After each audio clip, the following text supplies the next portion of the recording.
estamos de vuelta y a continuación veamos qué nos trae nuestro motivador Miguel de la Rosa.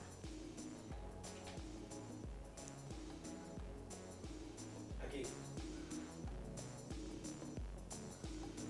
Y ya hemos visto, pero ahora para continuar con el programa me encuentro aquí con Porfirio Báez, CEO de Green Depot. Porfirio, ¿cómo estás? Gracias, Yodelka, todo muy bien. Gracias a Dios, me siento alegre y contento de estar aquí con ustedes. Nosotros estamos aún más alegres de tenerte por aquí, así que bienvenido. Porfirio, tengo entendido que eres ingeniero industrial, ¿verdad? Correcto. Así que cuéntame un poco más sobre tu experiencia académica y laboral. Bueno, en la parte académica, realmente yo me inscribí en la universidad y algo súper curioso. Yo nací en una familia de negocios, entre empresas, y bueno, pues siempre tuve la vocación de estar involucrado en los negocios. Y bueno, siempre quise estudiar administración de empresas y me inscribo como administrador. Okay. Sin embargo, en el proceso, días después de que me inscribí, alguien me estuvo hablando sobre la ingeniería industrial y simplemente me enamoré por los diferentes elementos que abarcaba que la administración no. Y significaba un reto para mí, porque la cantidad de matemáticas que tiene y complejidades es enorme comparado con la administración. Y dije, qué interesante. Y me inscribí, entonces hice el cambio a administración justo antes de empezar, o sea que ni siquiera empecé las clases como administrador. Y entonces ahí entro ya desde el principio como ingeniero industrial y la verdad es que la experiencia académica fue increíble, cada reto fue muy motivador y me alegro de haber tomado esa decisión. Qué bueno. Entonces, sales de la universidad, inmediatamente se te ocurre la idea de emprender. Bueno, no exactamente al concluir la universidad. Como nací en empresas, mi familia siempre tuvo empresas, nunca tuve el chip de emplearme, sino que yo iba a estar trabajando en las empresas. O sea que el tema de la innovación venía ya de manera intrínseca en mi chip. Y lo que yo veía en ese momento era cómo hacer crecer y evolucionar la empresa a otro nivel. En vez de quedarnos regional o nacional, poder irnos a otros países de la región caribeña e incluso quizás empezar un proceso de exportación. Y en ese tema pues, fue que se desarrolló mi experiencia académica. Y en los últimos años, pues entonces siempre he sido un voluntario innato de naturaleza y me fui involucrando en diferentes actividades de responsabilidad social corporativa. Había actividades que eran de reforestación, de limpieza de costas y otras, y me fui siempre enrolando y la parte ambiental siempre como que me fue marcando y me llamaba mucho la atención, la interacción con la naturaleza y ver esos problemas que eran real. En esa época entonces también venía empezaba el ruido del medio ambiente, Al Gore con sus charlas y cada elemento de eso se fue alojando en mí y fue como llenando un pequeño vasito.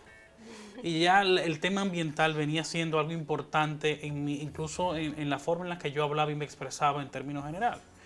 Y ya justo antes de graduarme, mi última materia fue ciencias ambientales. Okay. Y bueno, entonces ya ahí como que todo lo que yo entendía cerró el ciclo, tuve mucho más información y dije, al concluir mi carrera quiero dedicarme a proteger el medio ambiente generando valor económico.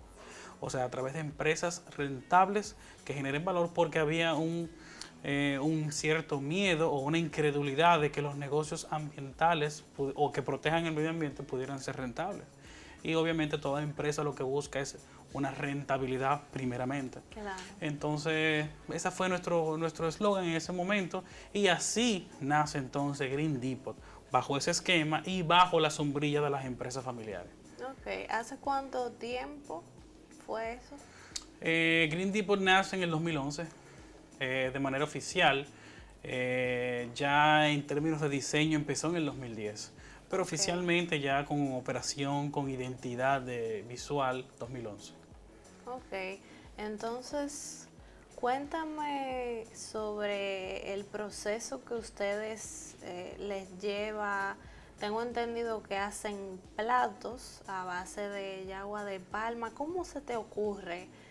Porque tengo entendido que inicialmente cuando empezaron no era esto lo que hacían. Correcto. Bueno, pues ciertamente tendríamos que irnos al inicio. Y es una pregunta que frecuentemente me postulan y siempre digo, cuando me dicen, ¿qué tiempo tú tienes en el negocio? Y yo, bueno, tenemos que dividirlo. La etapa de la fabricación de los envases desechables y toda la historia antes de eso. Entonces, en ese sentido nos dividimos en dos historias, una desde el 2011 hasta el 2016 y entonces del 2016 hasta el día de hoy. Nosotros nacemos de manera innata como importadores de productos ecológicos de consumo masivo en diferentes ramas, artículos de limpieza, productos deportivos como pelotas de golf y accesorios del sector de golf, también papel de impresión ecológico, el primer 100% ecológico lo trajimos nosotros, y también envases desechables, que ahí conocimos entonces lo que eran los envases desechables.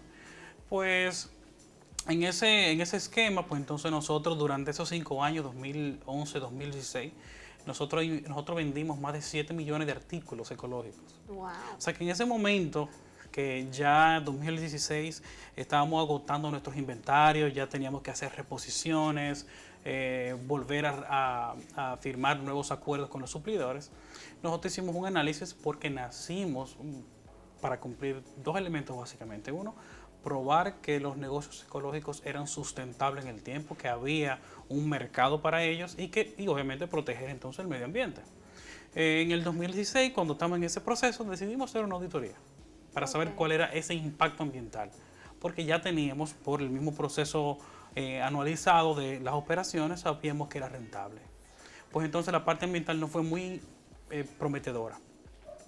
Y básicamente porque como teníamos esta actividad de importación, había un pasivo ambiental por todos los temas de transporte. Nosotros traíamos productos de todo el mundo, Estados Unidos, China, Asia, Asia en diferentes puntos, en Europa también. Y cuando hacíamos el análisis de la carga de carbono que emitían todos estos procesos de transporte, pues había una carga importante. Y bueno, dijimos, no estamos logrando este punto, ¿qué vamos a hacer o qué podemos hacer para mejorarlo? Luego de nosotros hacer muchos procesos, decidimos que lo único que podemos hacer entonces es cambiar de negocio. Cambiar nuestro modelo completamente, dejar la importación y empezar a fabricar. Y ahí entonces empezamos, ya tú sabes, todo un proceso de brainstorming. Te estoy hablando que esto es una empresa familiar, haciendo brainstorming con tus padres, con tus hermanos que son parte de la compañía y tratando de ser lo más objetivo posible y dejando las emociones un poquito de lado. Y bueno, entre una cosa y otra, pues nosotros tomamos la decisión de sí, vámonos a fabricar, vamos a hacer algo local, vamos a aumentar el impacto. Pero ¿qué vamos a hacer? Y entre una cosa y otra decidimos que eran los envases desechables por un tema de crecimiento exponencial del consumo, pero ¿de qué lo íbamos a hacer? Hicimos diferentes investigaciones con la materia prima que ya habíamos experimentado, como bagazo de caña, almidón de maíz, almidón de papa y otros elementos, y dijimos, bueno, todo eso se nos hace complicado por diferentes elementos, vamos a intentar con residuos naturales. Y habíamos visto en comunidades asiáticas que estaban interactuando de manera artesanal con materias primas muy parecidas a la yagua de palma. Y dijimos, pero nosotros tenemos cosas como estas allá. Y bueno, entonces ahí empezamos a investigar qué pasaba con ese material o con ese material parecido aquí. Encontramos la yagua de palma. Y empezamos a hacer un inventario, a ver qué había, qué no había, hacer las llamadas correspondientes, esa investigación de mercado, dónde están las palmas, en qué cantidad. Nadie sabía. Nadie sabía dónde había, a pesar de que el Ministerio de Medio Ambiente tiene hace años un proceso de inventario nacional, no lo ha concluido y no ha llegado ahí todavía. Wow. O sea que tuvimos nosotros que, por las referencias de las personas y de los amigos y de los abuelos y de los tíos, donde habían palmas anteriormente, y de 31 provincias, en el principio nosotros visitamos cerca de 4 o 5, y ya en esas 4 provincias habíamos conseguido suficientes palmas para poder darle un approval al proyecto. O sea, teníamos suficiente materia prima para poder arrancar. Y bueno, ahí entonces se conjuga todo, tenemos materia prima, tenemos qué vamos a hacer, cómo lo vamos a hacer, a quién se lo vamos a vender, porque ya teníamos ese background, teníamos los clientes. y así surge esa nueva etapa a partir del 2016. Ok, bueno, ahora nos vamos a ir a una pausa bien breve, pero no se muevan de ahí, que enseguida regresamos.